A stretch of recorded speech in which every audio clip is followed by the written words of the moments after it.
Shalom, meus irmãos e amigos. Estamos aqui para conversarmos um pouquinho sobre a campanha Maio Laranja e o 18 de maio, que é o Dia Nacional de Mobilização e Combate à Exploração e Abuso da Violência Sexual de Crianças e Adolescentes. Eu sou Osíris, sou advogado, atuo na Defensoria Pública através do convênio OAB Defensoria Pública na área de infância e sou membro aqui da Igreja Batista Monte Sião e vamos juntos compartilhar um pouquinho e trazer alguns conhecimentos, alguns esclarecimentos aqui para vocês sobre esta campanha. Shalom, meu nome é Késia, sou assistente social, especialista em violência doméstica contra criança e adolescente e gestão pública, e também sou membro e discípula aqui da Igreja Batista Monte Sião. Nós, como igreja, também temos nossa responsabilidade social de estarmos aqui prestando este serviço público de conscientização, de mobilização. Nós não queremos passar por essa campanha e por esse dia indiferentes, né?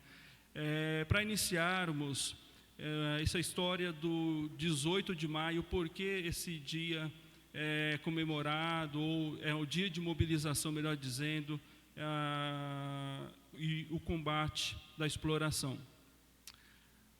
Isso remonta a 18 de maio de 1973, no estado de Espírito Santo. Uma menina, Araceli, de apenas 8 anos, foi sequestrada, violentada, todo tipo de abuso que vocês possam imaginar. E após 6 dias que o corpo dela já foi encontrado em estado de decomposição, e infelizmente por falhas, por brechas na legislação da época, infelizmente o caso acabou ficando impune. E então há 21 anos, desde 1999, já foi eleito este dia de mobilização nacional. Então, dia 18 de maio, nós queremos fazer a diferença, nós queremos entrar nessa campanha com conscientização, cumprindo a nossa função social, para que haja maior conscientização da nossa população e assim nós consigamos proteger melhor as nossas crianças e adolescentes. Eu quero pedir para Késia falar um pouco mais. Ela, como assistente social, tem mais propriedade no seu dia a dia, no seu trabalho junto ao CRAS, e a sua especialização na área, de falar com mais propriedade para nós a respeito deste tema. Bom, primeiramente, nós precisamos compreender que se trata de violência sexual, tanto a exploração quanto o abuso sexual de crianças e adolescentes. E, por ser uma violência, é uma transgressão de direitos. Tanto a criança quanto o adolescente têm seus direitos garantidos pela Constituição Federal e pelo ECA, o Estatuto da Criança e do Adolescente, que eles vão crescer e se desenvolver, longe de toda crueldade, negligência, opressão e violência. Então, nós estamos falando de uma violação de direitos humanos, de seres que são sujeitos em condição peculiar de desenvolvimento.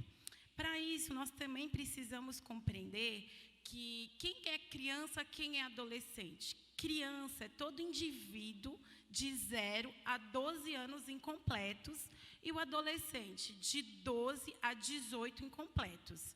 A exploração sexual de criança e adolescente se trata quando uma pessoa utiliza para fins financeiros, para obter valores, lucros, crianças e adolescentes na prostituição, pedofilia, tráfico e no turismo com finalidade sexual.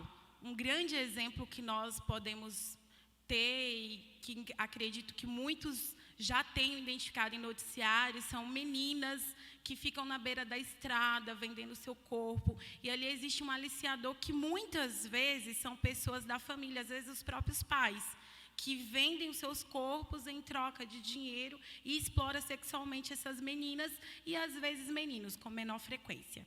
O abuso, ele se trata, diferente do que muitas pessoas acreditam que seja o estupro, a violência do abuso sexual, ele ocorre quando crianças são expostas a verem filmes e revistas pornográficas, quando são iniciadas conversas para estimular a sexualidade, tanto da criança e do adolescente, quanto da própria pessoa. São quando são observadas, ainda que de forma escondida, para que seja estimulada essa pessoa adulta a sua sexualidade. São quando são colocadas para acariciar genitálias, tanto da própria criança quanto do adulto, ou quando mantém a relação sexual com crianças e adolescentes, seja da forma oral ou genital. Isso é a violência, o abuso sexual que ocorre. Diferente do que muitas pessoas, às vezes, acreditam que é só o estupro, quando há conjugação carnal, a violência sexual é tudo que coloca a criança e o adolescente para excitação e o prazer do adulto. Então, Késia, é importante nós deixarmos bem ressaltado e bem destacado que a violência sexual não é apenas a consumação do ato sexual em si, mas todo tipo de exposição da criança e do adolescente à estimulação sexual já caracteriza a violência sexual. Isso é importante nós deixarmos destacados, até para desconstruir um pensamento comum de que se não houve a consumação do ato sexual, não houve violência. E talvez nós vamos falar um pouco mais para o final sobre a questão das denúncias. Muitos casos nem são denunciados até por conta disso, dessa imagem, desse pensamento que se tem que se não houve a consumação, não houve o abuso. Sim, todo tipo de exposição caracteriza abuso. E eu quero que você nos fale um pouco mais agora, Késia, sobre onde acontecem esses abusos. Bom, os abusos, pelas estatísticas hoje que nós temos, 70% dos abusos ocorrem dentro do lugar onde a criança e adolescente ela deveria estar protegida, ou seja, dentro de casa. Ocorre em outros espaços? Ocorre na casa do vizinho, muitas vezes no parque, na escola, na aula de inglês, em outros espaços privados que essa criança e esse adolescente frequenta. Porém, importante a gente lembrar que o lar ele é o lugar que deve oferecer segurança, afeto, proteção. E, infelizmente, é onde esses direitos, na grande maioria, para esses indivíduos no nosso país, é onde eles sofrem essa violência. E quem é esse abusador? Esse abusador é o pai, a mãe, o padrasto, o irmão, o primo, a tia, a madrasta. Só que um outro dado bem relevante, Osiris, é que 87% do sexo do abusador é do gênero masculino. São homens que violam direitos. E também, outro dado bem relevante também, é que a maioria das vítimas são do sexo feminino. Então, é uma triste realidade que hoje nós vivenciamos no nosso país, de crianças e adolescentes que sofrem essa violência no âmbito doméstico. Por isso que é muito importante a gente falar sobre isso, tratar, porque os brasileiros têm um grande tabu de falar sobre sexo com seus filhos. E a melhor maneira de proteger, de prevenir, é tratar do assunto, é falar. Não é fingir que ele não existe. Porque o problema da violência sexual, ela existe. Um outro dado é que o Disque 100, que é um canal de denúncia, recebe, em 2019, ele recebeu 50 denúncias diárias de violação sexual contra criança e adolescente. Então, Késia, pelos números que você nos traz hoje, nós percebemos que o abusador está muito mais próximo do que nós imaginamos. 70% dos casos ocorrem no ambiente, vamos dizer, no ambiente familiar da criança. Este é um dado alarmante. E pensando nisto, então, que medidas de prevenção nós podemos adotar para colocar a salvo, para proteger as nossas crianças e adolescentes? Bom, uma medida muito importante, o pai responsável precisa falar sobre o corpo, sobre partes íntimas, sobre o toque bom e o toque ruim, para que a criança ela consiga identificar o que é um toque de afeto e o que é um toque violador. A criança precisa, e o adolescente, ter dentro do seu lar, dentro das suas relações sociais, uma pessoa de confiança, pessoas de confiança, da qual ela possa se abrir sem julgamentos, sem nenhum tipo de pressão, para que ela consiga trazer à tona o que tem acontecido nas suas relações, porque uma questão que acontece na violência sexual é o medo, a culpa e o segredo ruim, porque é um segredo que muitas vezes o abusador ele impõe para a vítima, para que ela é ameaçada, que se ela contar ela vai o pai vai sofrer algo, ou alguém muito próximo. Às vezes, esse segredo ele é guardado em troca de presentes. Por isso, é muito importante, pais responsáveis, observar como seu filho tem se portado. Se tem um filho que tem sido mais presenteado do que o outro, se ele tem sido mais choroso, se ele tem deixado de brincar, de fazer coisas que ele gostava de fazer, porque o sentimento que envolve a violência sexual, ela afeta a rotina da criança e do adolescente. Então, é muito importante que eles tenham esse espaço seguro dentro dos seus lares.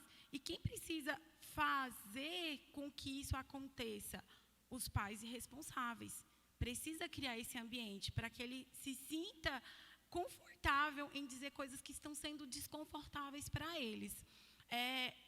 A relação da violência, é muito importante a gente lembrar que ela está num patamar de assimetria, ou seja, uma pessoa adulta com uma criança e um adolescente, uma assimetria de poder, onde você pega um sujeito de direitos e coisifica.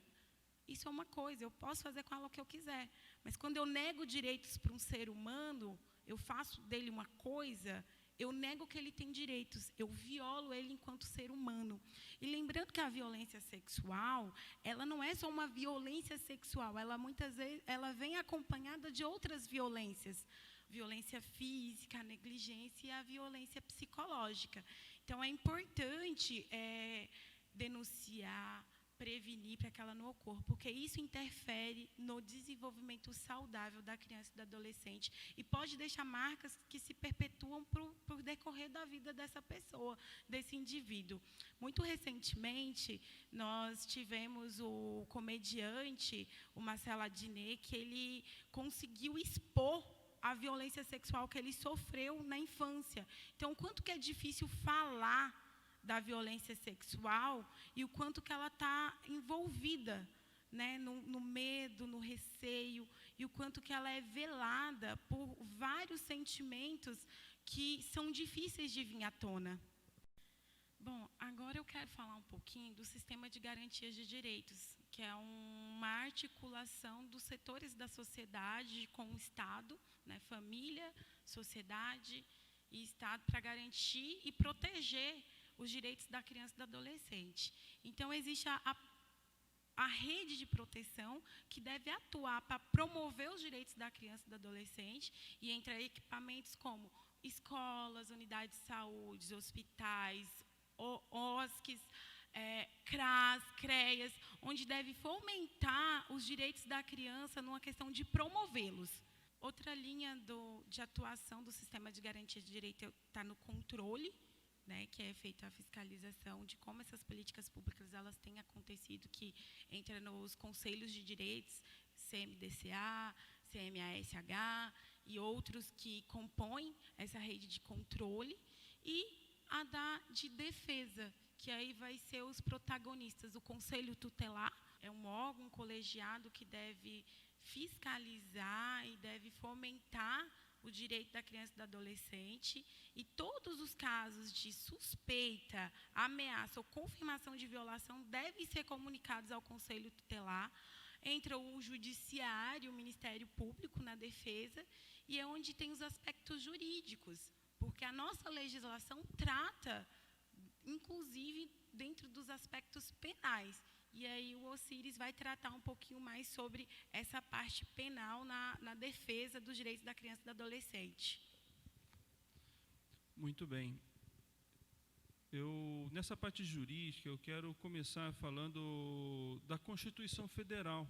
A nossa Constituição Federal prevê lá no artigo 227 que é dever da família, da sociedade e do Estado garantir o direito das crianças e adolescentes.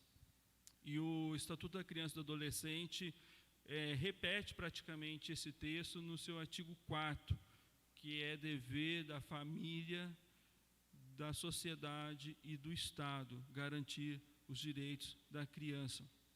E eu quero, Késia, dar uma ênfase maior na questão da família, porque eu, atuando como advogado, eu sei que o Estado, através do Poder Judiciário, através desses órgãos colegiados que você citou há pouco, Conselho Tutelar, CREAS, CRAS, tem feito o seu papel.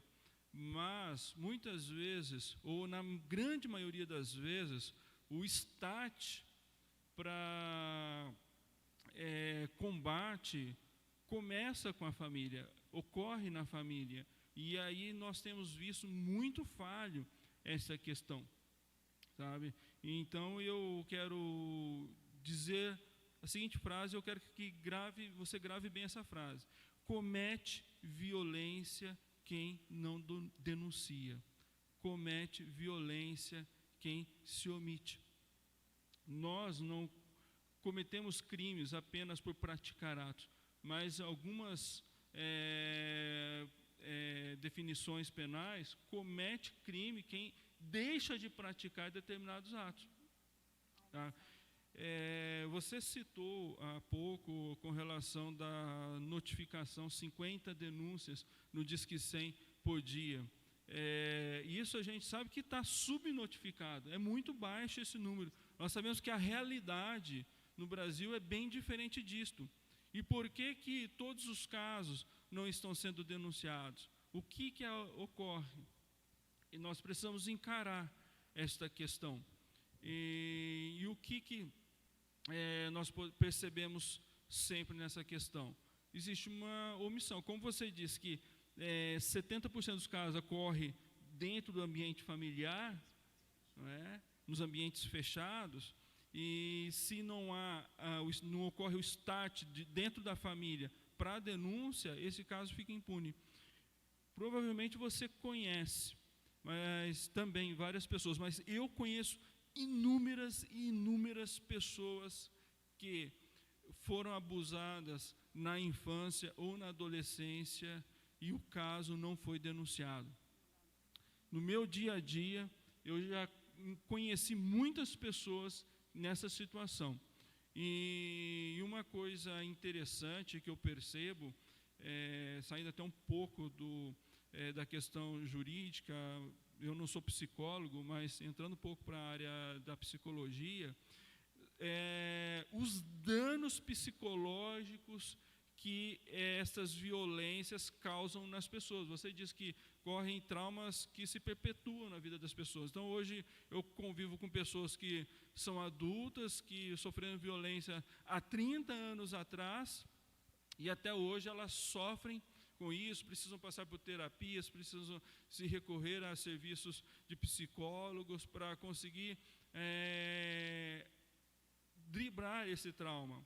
E o pior, parece que o problema vem à tona novamente toda vez que essa pessoa se depara com o agressor. E como o agressor, em 70% dos casos, estão dentro da família, é inevitável que, em momento ou outro, ela esteja frente a frente com o agressor. E parece que o negócio vem à tona novamente. E nós precisamos encarar isso de frente e adotar medidas de combate. Sim, e lembrando, Osiris, que a gente tem um grande desafio. Hoje nós estamos vivendo isolamento social devido à pandemia do Covid-19 e muitas dessas crianças e adolescentes que vivem essa triste realidade estão hoje confinadas, né, dentro das suas casas com o seu abusador, com aquela pessoa que o abusa. E como sociedade, nós precisamos encontrar meios e mecanismos de auxiliar essas crianças para a denúncia, porque elas não estão em outros espaços para que elas consigam. Então, hoje, o que a gente precisa utilizar a internet, meios estratégicos para que elas consigam falar, que é o que eu disse, né, um ambiente seguro para que ela consiga trazer aquilo que está incomodando, aquilo que ela está sendo violada. Então, é um grande desafio que a gente tem, esse 18 de maio de 2020, tem trago consigo. Como proteger a criança e adolescente que está dentro de casa, naquele ambiente fechado, sigiloso, e como acessá-las. Esse é um desafio muito grande. Temos mais essa agravante ainda, né? E o que nós vemos, na minha experiência profissional, eu percebi muitos casos, é que o que acaba acontecendo, o agressor, ele se utiliza primeiro da pressão psicológica ou da agressão psicológica para ele se ficar impune. Obviamente que na grande maioria dos casos dos agressores, principalmente esses que são próximos, eles têm alguma certa cautela para não se expor. E quando ocorre algum tipo de exposição, daí ele usa da pressão psicológica. Então, assim, eu conheci já muitos casos em que a criança sendo abusada pelo padrasto e a mãe acaba tomando conhecimento e ela não faz a denúncia, ou por pressão psicológica do companheiro, que ameaça de separar, de matar os filhos, e faz todo tipo de ameaça, né? Se você me denunciar, eu vou matar você e sua filha, e coisas desse tipo, e por medo, ela se sente pressionada psicologicamente, acredita que está colocando a criança sob proteção, não denunciando. Muitos casos. Aliás, talvez esse seja o caso mais corriqueiro que a gente vê no dia a dia. E uma outra questão, a minha professora, inclusive na pós-graduação, a gente enfatizava muito, o perfil desse abusador, ele é uma pessoa fora de suspeita. A gente até chamava o abusador, ele é o fofo.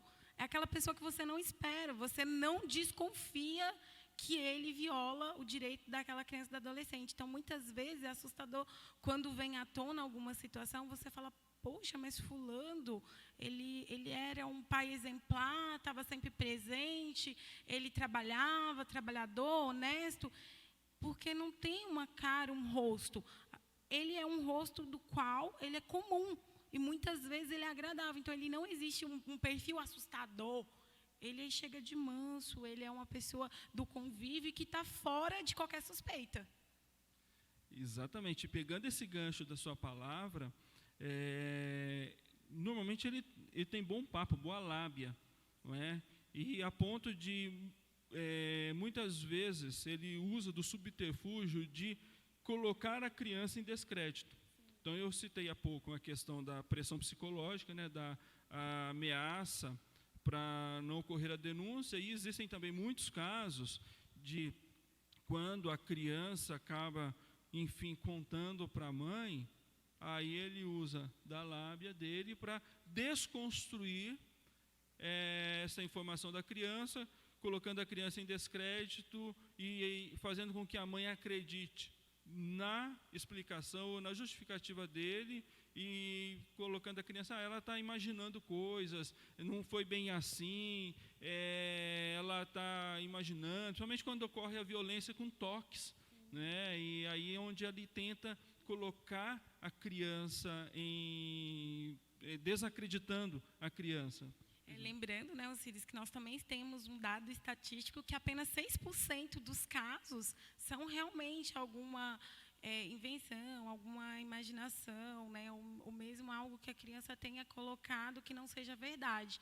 6%, o restante é verdade. Então, assim, é algo de colocar a criança num lugar de descrédito, até para dizer assim, realmente não aconteceu e sair ileso. Né, porque é isso que acaba acontecendo lá no espaço jurídico, né?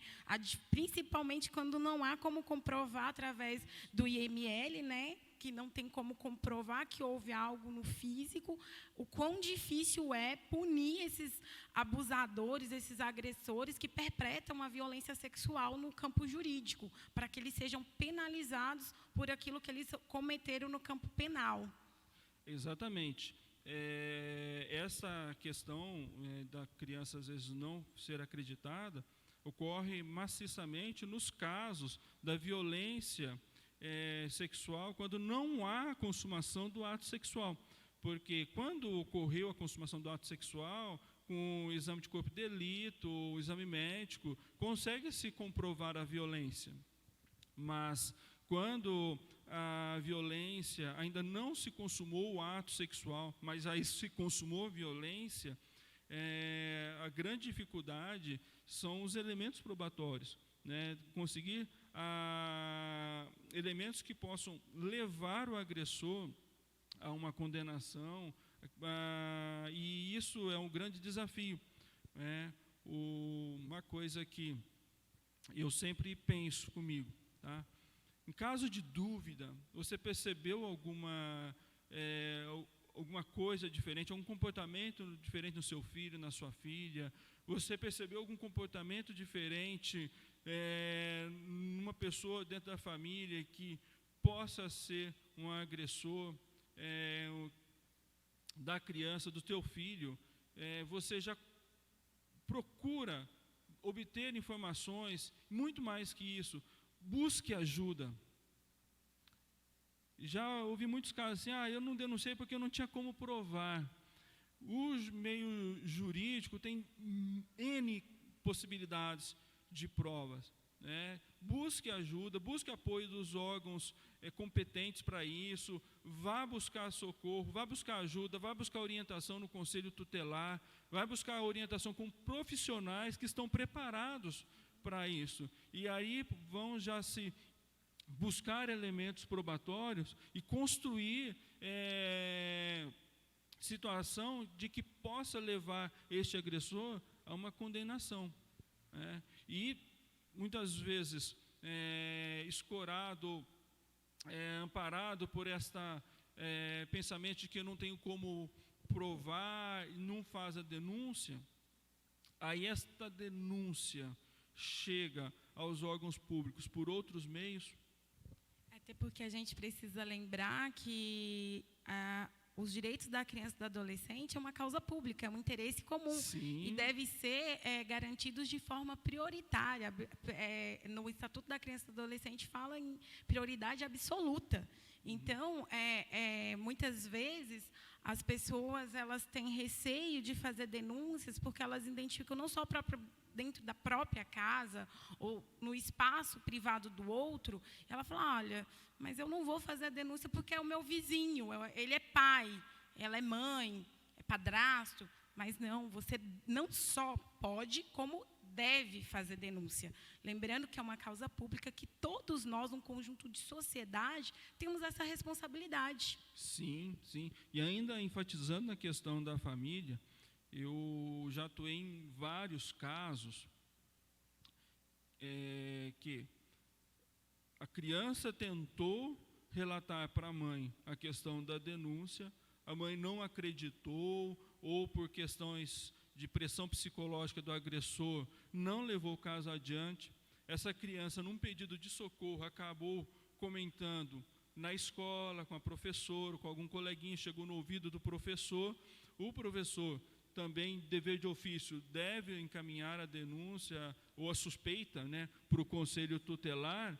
E eu já vi N casos de crianças que são acolhidas, porque quando a mãe não garantir os direitos da criança, ela pode perder o direito de guarda dessa criança.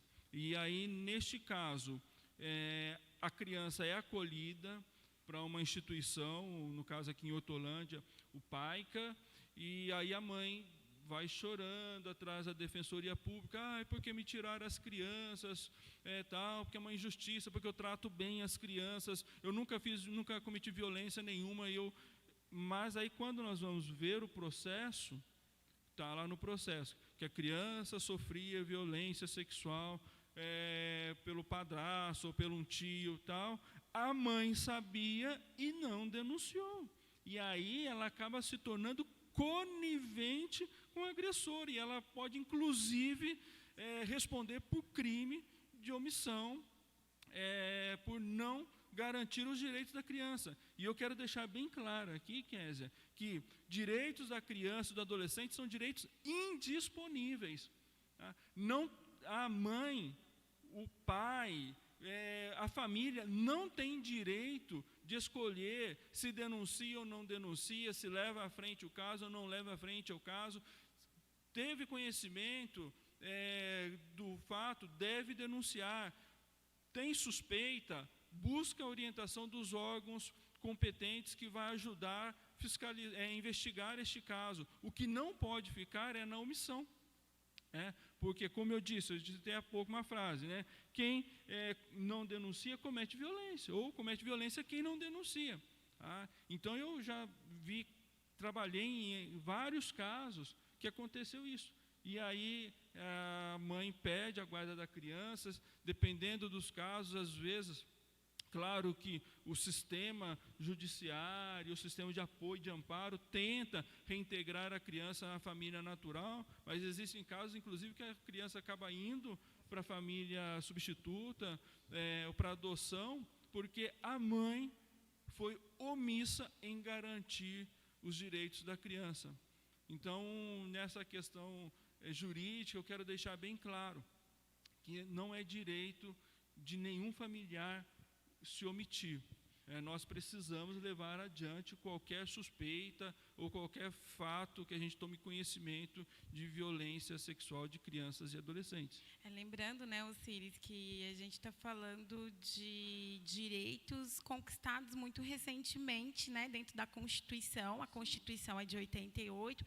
Então, até 88, a nossa legislação ela não trazia os direitos e essas garantias que você acabou de enfatizar, tão importantes, em relação à criança e adolescente. Então, os pais, eles decidiam o que ia fazer com o filho e tudo bem. Só que, a partir de 88, esses direitos foram garantidos. Depois veio o ECA consolidar e trazer, que a criança ela tem direitos, e um dos direitos é viver longe da violência, que eles devem ser resguardados, e ter os seus direitos preservados. Tá, muito bem. Então, fica enfatizado, é dever da família garantir os direitos da criança e do adolescente. É dever da família, assim como também é da sociedade, do Estado, de todos nós. E por isso que nós estamos aqui comprando essa causa, estamos com a nossa camiseta aqui do Faça Bonito, camiseta da campanha. Nossa igreja mandou confeccionar estes bottoms também do Faça Bonito, campanha do Maio Laranja. Nós vamos estar usando isso aqui, porque como sociedade nós queremos fazer o nosso papel, cumprir o nosso papel, e quero deixar então esta informação para todo cidadão. Se você souber, tomar conhecimento de qualquer caso de violência sexual contra crianças e adolescentes, não se omita, não fique alheio a essa questão, não fique indiferente, denuncie. Então eu quero pedir para a Kézia nos falar quais são os canais de denúncia, como você orienta nossos irmãos, nossos amigos, quem nos ouve, para buscar ajuda pelos canais, diversos canais de denúncia. Nos fale um pouco sobre isso. É só fazendo mais uma colocação em relação ao bottom, nós vamos estar distribuindo aqui na comunidade, né, para os irmãos e para os espaços institucionais, e é para que eles coloquem nos seus filhos, para que todos saibam que quando chegar perto, aquela criança, aquela adolescente, ele sabe dos seus direitos e ele entende sobre violência sexual e o que deve ser feito e acionado em relação a essa questão da violência. E os espaços onde deve ser denunciado. O Disque 100, inclusive, que está aqui no bottom, que é o Disque Direitos Humanos, que recebe de forma anônima, você pode fazer essa denúncia de forma sigilosa, porque a partir dali é encaminhado para os órgãos de proteção, para a rede que vai estar encaminhando essa denúncia para verificação e encaminhamento e atuação frente a essa denúncia. Pode ser procurado as delegacias. O conselho tutelar, ele vai ser acionado em todos os casos, mas você também pode denunciar no conselho, no CRAS, no CREAS, nas unidades de saúde, nos hospitais, todos os meios onde há profissionais capacitados para acolher essa denúncia e encaminhar para que os órgãos de proteção façam atuação, para que essa criança que esteja sofrendo essa violência, ela possa ser tratada, que ela possa ser cuidada, para que ela saia desse ciclo de violência, para que ela rompam. E aqueles que não rompem, é importante a gente falar e evidenciar o quanto é importante também prevenir, falar sobre o assunto dentro de casa, porque essa é a única maneira de que muitos jovens, muitas crianças e adolescentes, elas não vivam essa realidade, porque elas vão saber e se antecipar. É melhor se antecipar a situação da violação. Nós sabemos que para o desenvolvimento do nosso país, nós não precisamos, além do desenvolvimento econômico, nós precisamos de um desenvolvimento social e de direitos humanos. Somente com nossas crianças e adolescentes resguardadas de violações de direitos, nós podemos garantir um futuro e uma perspectiva para o nosso Brasil, de uma sociedade que avança e que caminha para uma liberdade onde as pessoas têm os seus direitos preservados. Muito bem. Nós vamos, então, partir para a nossa finalização. Não sei se, você quer fazer suas considerações finais, mas eu quero enfatizar aqui nas minhas considerações finais que a violência sexual, ela, em poucos casos, já acontece o estupro diretamente, que é a conjugação carnal. Tá?